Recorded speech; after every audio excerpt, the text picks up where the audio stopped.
Back at it again, day 41. Not missing a day. And like always, it's cold as hell. Ooh. Ooh. Ooh. Oh, that's nice. Great way to start the morning. I hope everyone's having a great day this morning.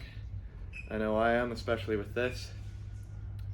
So today I want to talk about trauma, because as we're learning now, if you look at the work of Dr. Gabor Mate, other great doctors and scientists, we're learning that trauma is actually the root of most chronic diseases, early childhood trauma, and it makes a lot of sense.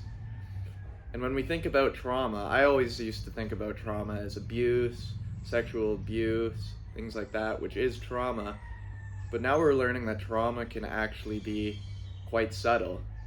We're very fragile as children, and from the age from 0 to 7, our brainwave it's in a theta brainwave state, meaning the hypnotic state. We're actually like a sponge where we're just absorbing data from our outer environment, and we're like a sponge, and that is molding our personality, that is molding our subconscious mind.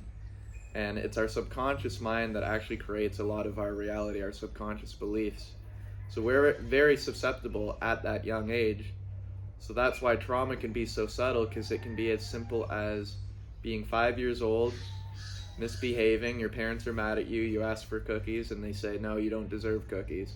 Nothing wrong with the parents, there's no abuse there, but that can come in as trauma, because that can program your subconscious mind that you're not deserving. And then all these years later into adulthood, you're creating that reality of, oh, I don't deserve this promotion, I don't deserve this girlfriend or boyfriend.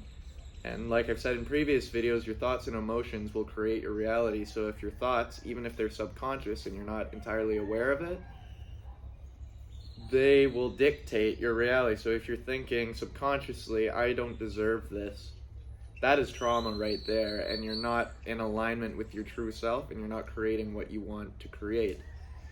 And that is why trauma is so prevalent now. People are starting to discover, oh, I have these traumas that I wasn't even aware of. And what that does to you physically is it actually dysregulates your nervous system. And that is where disease comes into play, because once your nervous system is dysregulated, then your thoughts and emotions are, and then you're susceptible to anxiety, to depression, to just constantly being in that fight or flight state. And then chronic physical diseases start to manifest as you get older. So, as a result, what you need to do is first you need to identify the trauma. And I've actually learned a lot about myself, and I have childhood trauma. It's very subtle, but I recently learned about it from seeing a therapist. So when you identify it, that's the first thing. And then you got to seek to fix that and then reprogram your mind to change that belief system. So you need to seek to regulate your nervous system. And that's why a lot of people with trauma will fall under addiction, alcohol, drugs, because those are false ways of trying to regulate the nervous system. It gives you temporary pleasure, temporary relief, but it just numbs the pain and actually makes it worse. But that's where addictions come from.